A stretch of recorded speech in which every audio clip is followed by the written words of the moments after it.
जय श्री झूलेलाल। सतनाम साखी सिंधी समाचार राजस्थान में तव्हां सभिनी जो स्वागत है।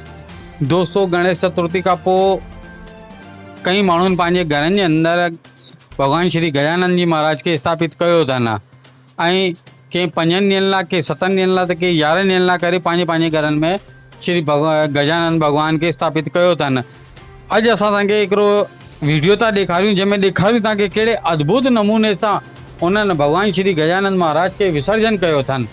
जी हाँ, बिल्कुलु इहो वीडियो कंटिन्यू हलणो पियो। पुठियां तव्हां ॾिसंदा कि कहिड़ी अद्भुत हिकिड़ी जेकी अॼुकल्ह टेक्नोलॉजी वधी वई आहे, त उन टेक्नोलॉजी जे हिसाब सां उन्हनि कीअं भॻवान श्री गजानंद महाराज के इन हिकिड़ी मोटर टाइप सां जंहिंजे मथां हिकिड़ो बेल्ट लॻल आहे, उन मथां गजानंद खे रखनि पिया। ऑटोमेटिकली गजानंद जी जेकी प्रतिमा आहे उहा धीरे धीरे हली करे ऐं बिल्कुलु जेको कुंड ठहियलु आहे पाणीअ जो, उन विचो विच उहा जेकी मोटर जे ज़रिए टेक्नोलॉजी मशीन लॻल आहे, उन जे ज़रिए उहा बिल्कुलु जेको कुंड ठहियलु आहे पाणी, उन बिल्कुलु सेंटर में बि उहा प्रतिमा विसर्जित थिए।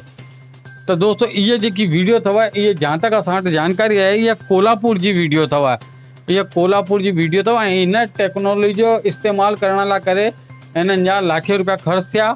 ऐं इन जो मोटिव हिकिड़ो ई हो कि जेके असां गजानंद भॻवान खे असां विसर्जन कंदा आहियूं, त कई मरतबा असां पाणी जे विच सेंटर ताईं न वञी सघंदा आहियूं, किनारे ते ई असां लॻभॻि गजानंद खे विसर्जित कंदा आहियूं, त उहे मूर्तियूं किथे न किथे मथे सिरे ते वापसि अची वेंदियूं आहिनि ऐं जंहिंसां कि पाण खे पुञ मिलण जी जॻह उल्टो पाप जा पाण भागी थी वेंदा आहियूं।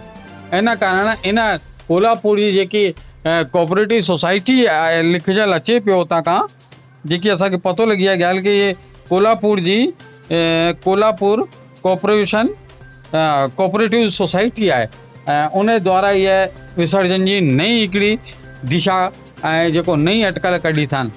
वाक़ई में असां वीडियो लगातार तव्हांखे ॾेखारियूं पिया। बिल्कुलु ई अद्भुत ऐं बिल्कुलु नई हिकिड़ी ट्रिक आहे, छोकी कंहिं ज़माने में गणपति महाराज खे जेॾी महिल विसर्जन कंदा हुआ न, त उन टाइम ते बाक़ाइदा हिकिड़ी नाव जे अंदरि चढ़ंदा हुआ ऐं गणपति महाराज जी जेकी प्रतिमा हूंदी हुई उनखे खणंदा हुआ ऐं नाव जे ज़रिए समुंड जे विच में ईंदा हुआ या नदी जे विच में ईंदा हुआ, पोइ गणपति महाराज जी जेकी प्रतिमा खे विसर्जित कंदा हुआ।